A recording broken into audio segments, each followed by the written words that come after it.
Hello everybody and welcome! In this video I'm going to show you how to fix when earbuds don't respond or respond slowly to touch controls. And the first one what we can do is to perform a soft reset, so just put it to the charging case.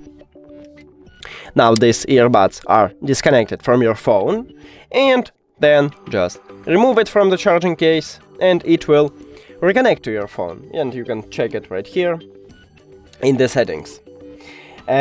Also, it happened if your gesture feature is set to none. So open the application, and now of course your earbud should be connected with this application, and after that go to the controls and check right here. As you can see, I have none, so just choose something and check, maybe it fixed your problem. And the last one, why it could happen, is that you do not click on the touch controls. So touch controls located right here where is this SOUNDCORE logo. So you just press on it, or double press or triple press, it's up to you what you wanna do.